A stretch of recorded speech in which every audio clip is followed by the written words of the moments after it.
Efectivamente, hay muchos tipos de vacunas, van desde las que son muy sencillitas. Las más antiguas normalmente consisten en la purificación del virus, por ejemplo, y la inactivación química.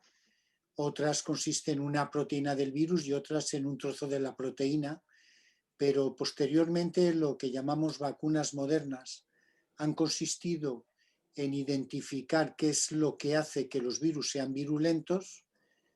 Eso, la responsabilidad la tienen algunos genes de los virus, se les ha quitado por ingeniería genética y se atenúan, y un virus atenuado es un candidato a vacuna. Entonces, las vacunas de hoy ya tienen otra naturaleza que puede ser muy distinta, dejan a lo mejor de ser en sí mismas una proteína, que es la que induce anticuerpos neutralizantes, y puede consistir en un ácido nucleico que codifica una proteína. Y tienen una naturaleza, como ves, totalmente distinta. El problema es averiguar qué proteína del virus es la que induce mayores anticuerpos neutralizantes que terminen con la infectividad del virus. Una vez identificado este gen, pues se puede administrar incluso lo que se dice un RNA mensajero, que es un fragmento que reproduce una zona pequeña del genoma y que codifica por una proteína que induce anticuerpos neutralizantes, y también que codifica por fragmentos de proteína que estimulan los linfocitos T. La respuesta inmune tiene, simplificando, dos armas fundamentales. Unas son los anticuerpos y otras son linfocitos T de muchos tipos. Eso es una ciencia casi aparte, muy, muy rica. Y para proteger normalmente contra los virus, los anticuerpos suelen ser casi esenciales, pero el eliminar los virus del todo no se suele conseguir si la acción no la remata las células T, que lo que hacen es eliminar fundamentalmente las células que están infectadas por el virus. O sea, es un trabajo compartido por los anticuerpos y los linfocitos T. Y efectivamente, como tú decías, para rematar, la naturaleza de una vacuna puede ser hoy en día muy distinta. Virus libremente. Y aquí no os hago la pregunta a nadie. Quiero que empecéis a discutir. Os podéis cortar y yo dejaré hablar a quien a mí me dé la gana. Bueno, muy brevemente, los asesores del presidente del Reino Unido, que les sugirieron separar a la población en los de menos de 60 años y los de más de 60 años, que se escondieran y quedaran aislados del virus, eso posteriormente se ha abandonado porque se ha visto que no era realista. Lo que se quería pretender era conseguir una inmunidad de población, la gente de menos de 60 años que corría menos peligro para morir, por ejemplo, si se infectaban, y proteger a los mayores, que eran los que podían fallecer con más facilidad. Eso se ha visto que es muy difícil, que hay un fino equilibrio porque hay que conseguir lo que técnicamente se llama R1, perdón, que es la transmisión del Explícalo, virus. Luis. Eso consiste en que, para que eso hubiera sido efectivo, el virus se tenía que transmitir, cada persona, transmitir el virus a una sola persona. Eso requiere un equilibrio muy fino que es muy difícil de alcanzar en la vida real. Entonces, los mismos asesores que le sugirieron esto luego lo han retirado. Se ha visto que es imposible. La única manera de hacer una vacunación de masas es teniendo una vacuna que nos permita vacunar a la mayor parte de la población a voluntad y con unos medios, con números de vacunas, por tanto, muy grandes porque la población es enorme. Y para resumir, diría que la idea se ha abandonado, lo de separar las poblaciones en más y menos de 60 años hasta que la población más joven consiga una inmunidad. Eso no se va a conseguir, se ha reconocido ya por todos los expertos, si no es con la ayuda de una vacuna. Por vacunación espontánea, infecciones en la vida cotidiana, eso no se va a alcanzar. Pero además Y es que en sí, el caso de perdón. este virus el tema se complica mucho más porque una persona que se haya infectado en la calle no está completamente garantizado que sea resistente a la infección por el virus. Ya si el tema era difícil, con esa experiencia negativa que hay, pues todavía mucho más difícil. En resumen, creo que podemos decir que de momento no se considera viable por los expertos. Sé que Margarita, Un por comentario favor, muy breve, sí, porque es muy general. Creo que el objetivo principal de la Organización Mundial de la Salud en este momento no es tanto tener una vacuna de las que se llama completa y yo las llamo esterilizante, porque se elimina el virus, la oportunidad de que el virus que infecta a un vacunado pueda llegar a crecer. Es el objetivo de la Organización Mundial de la Salud ahora es que la vacuna, aunque no sea perfecta, proteja lo suficiente para dos cosas. Una, que la persona vacunada, aunque se infecte y sienta algún síntoma, no tenga necesidad de ser hospitalizada, porque si no los hospitales se colapsarían. Y la otra es que la persona se infecte, pero no se muera ni le produzca efectos secundarios importantes. O sea, ese es el objetivo prioritario en este momento porque, claro, se tiene que atender a un montón de gente, a la población mundial. Entonces, vale más una vacuna rápida que no sea perfecta, no induzca inmunidad esterilizante, pero que evite el colapso hospitalario y cosas que no sean reversibles, como la muerte, ¿no? Y luego ya, eh, con más tranquilidad, podrán venir vacunas más perfeccionadas. No sé si Marga quería hablar, no sé si has levantado el... En estas campañas para combatir la desinformación y los bulos, que eso abunda muchísimo. En el caso de las vacunas, conviene mucho incidir en la población de pediatras, porque los pediatras, claro, son los que tratan a los niños después de nacer y durante un tiempo, y son los que están informando a las familias. Y es un eslabón, un primer eslabón muy importante, lo comentaba Margarita del Val ayer, que habría que informar muy bien. Yo sé que quiero saber que en general están muy bien informados, pero todavía a lo mejor darles más pautas para que ellos puedan transmitir a la población en general en un momento tan crítico como son los padres que van con el niño a consultar al pediatra, que ellos expliquen muy bien por qué las vacunas son tan importantes, son la medicina que tiene mejor relación precio-beneficio y que son fantásticas porque han conseguido erradicar del mundo enfermedades muy importantes.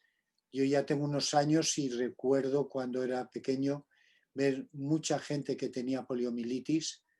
Eso hoy en día ya es bastante raro. Solamente ves a una persona que es mayor y que no llegaron a tiempo de vacunarles. Pero eso está prácticamente extinguido. La polio dentro de muy poco, porque quedan unas bolsas muy pequeñitas todavía con virus activo, que suelen ser zonas de guerra en el centro de África, se va a extinguir también como se extinguió la viruela. Y no sé, seguro que Margarita, que ha organizado a veces seminarios que tratan este tema, podría comentar algo más.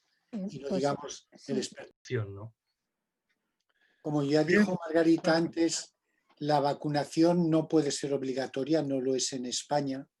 Entonces hay gente que no quiere vacunarse, lo cual causa un peligro al resto de la gente que está en su entorno. Pero afortunadamente los gobiernos tienen la posibilidad de, si eso representa un riesgo para la sanidad de una zona determinada, pues si no obligarles, lo que sí pueden hacer también es excluirles, en el sentido de un niño que los padres no quieren que sea vacunado, pues no se admite en un instituto o en un colegio o en la universidad.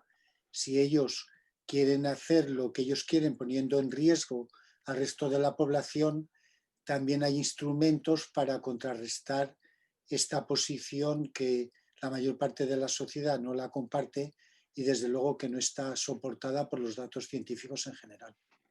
Ok, porque al final el pobre niño es el que va a salir ahí Sí, lamentablemente llevando la sí. peor, llevando la peor parte, ¿no? Algunos de nuestros oyentes quieren, tenemos que ir acabando, algunos de los oyentes quieren que habléis de plazos, de fases en las vacunas que estamos desarrollando, que estáis desarrollando en el CSIC. ¿Podéis resumir esto?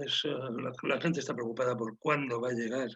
Es casi una obsesión, ¿no?, en la población. Bueno, vamos, en el CSIC, en el caso concreto del CSIC, hay 3 vacunas que están en marcha, que son de naturaleza completamente distinta.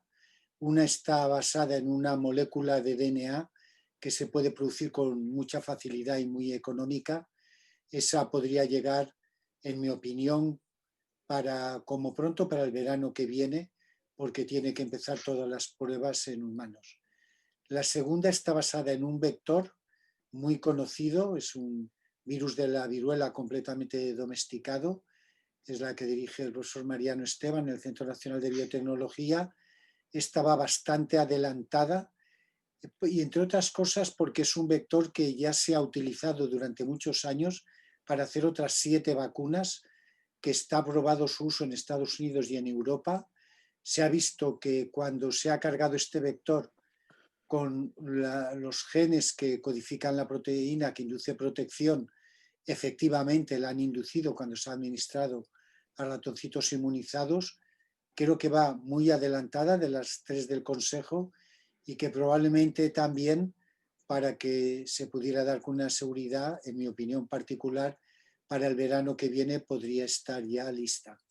Y la otra es la que hacemos nosotros, que es una vacuna más nueva, está basada en el propio virus, está basada en un RNA derivado del virus que se autorreplica, quiere decir que se autoamplifica, pero que tiene la propiedad de que no se puede diseminar de célula a célula.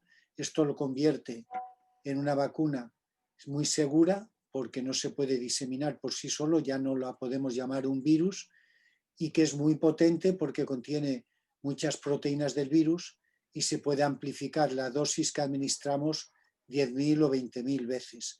Pero precisamente por ser pues más nueva, tenemos que tener en cuenta procesos que tenemos que optimizar, y aunque nos va todo muy bien, consideraría que hasta finales del año que viene no estará lista, pero que si lo está por potente, que estamos absolutamente convencidos porque ya hemos hecho una para el coronavirus del MERS, que salió en el año 2012 y nos está funcionando muy bien.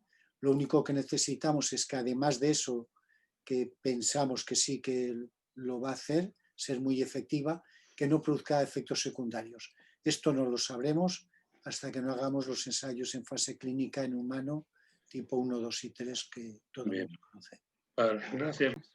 Vale, ¿creéis que hay una posibilidad de que estas reinfecciones se deban a que el virus es de una cepa distinta? Que esa es la razón de que se escapa el sistema inmune, o simplemente es que los 5 casos que hemos observado tenemos un sesgo de observación ahí, ¿no? Personalmente me parece muy improbable, es mucho más frecuente, y sobre todo en el caso de coronavirus, que se quedan reservorios del virus en zonas que son menos accesibles a la corriente sanguínea que distribuye los anticuerpos por todas partes. Hay zonas como son los glóbulos oculares o los testículos, por ejemplo, o en los huesos también, que pueden permanecer un virus durante muchos meses. En el caso de animales infectados con coronavirus, en el tracto respiratorio es lo estándar que el virus pueda permanecer hasta 145 días. Es decir, que es mucho más probable que una persona que se ha infectado, que ha desarrollado una respuesta inmune, que luego con el tiempo esta baje su intensidad y entonces un foco que tiene en alguna zona menos protegida, pues rebrote. Porque la inmunidad, aunque se baja, que venga un virus por el aire y que lo inhales en muy pequeña cantidad, lo más probable, aunque esos restos de inmunidad que nos quedan de bajos títulos de anticuerpos y de linfocitos T, lo más probable es que lo eliminen.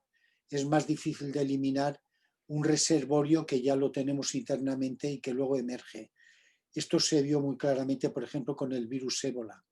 Ha pasado que gente que se había recuperado aparentemente del todo, 6 meses después de la recuperación, eran capaces de transmitir el virus que estaba en ciertos órganos del cuerpo con un reservorio pequeño, pero con grandes cantidades del virus de forma muy concentrada.